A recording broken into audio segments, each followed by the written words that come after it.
our next preacher. And let me just quickly boast about this person, right? Luna has been in this church.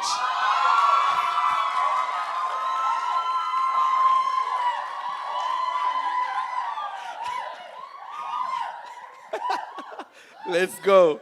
Luna has been in this church for a long time, and I'm telling you, this is someone you can trust. This is a young girl, young woman, let me say actually, that carries influence at school, at youth, and here at church as well. So this is someone you can trust. She's given herself over to the church. She serves on worship. She serves everywhere she can. So Luna, take us away. Thank you, Jerry.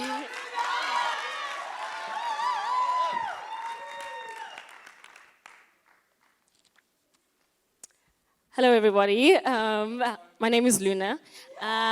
Yes, so Madison preached about the church being more than a building, but it being an army. Tonight, I want to look at the church as a family. Like Jerry said, I have been in this church since I was since I was a little girl, and I'm always hearing about oh, you've grown up so fast, oh, you've grown up, da da da da.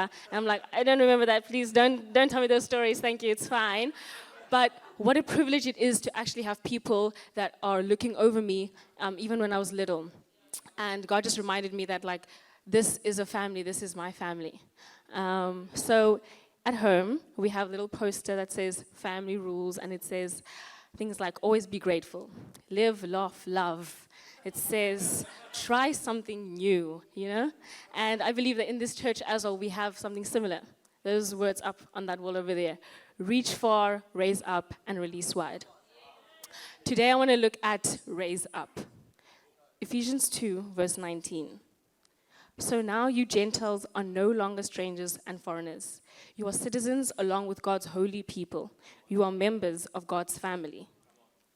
A family knows one another intimately.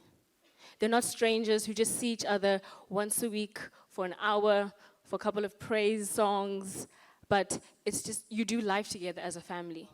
You celebrate birthdays together, you celebrate achievements together, you mourn losses together.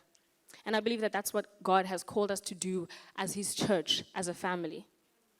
Verse 21 goes on to say, we are carefully joined together in him, becoming a holy temple for the Lord.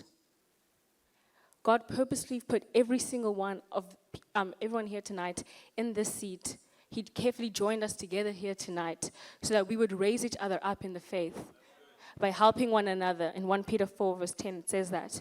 By holding each other accountable, by sharing in burdens, it says that in Galatians 6, verse 1 to 2.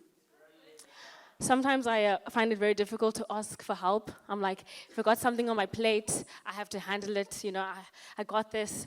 But God reminded me that he carefully joined us together so that we would use our gifts, that we would use our talents to serve one another. Just because you can do something alone doesn't mean that you have to do it alone. God reminded me that there's so much beauty in relationship. There's so much beauty in community. There's so much beauty in family, in his family. God put us together. He carefully joined us together that we would raise each other up by loving on each other genuinely, not only by words, but by actions too.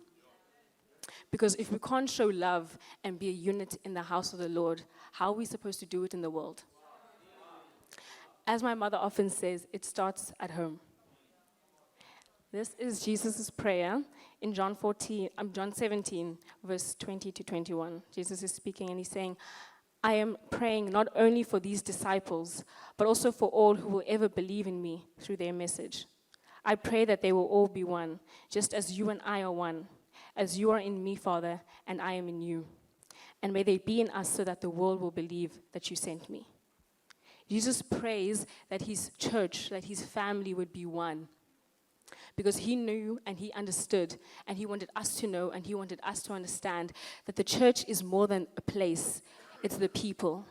That the church is more than a building, it's a family. It's one family, it's God's family.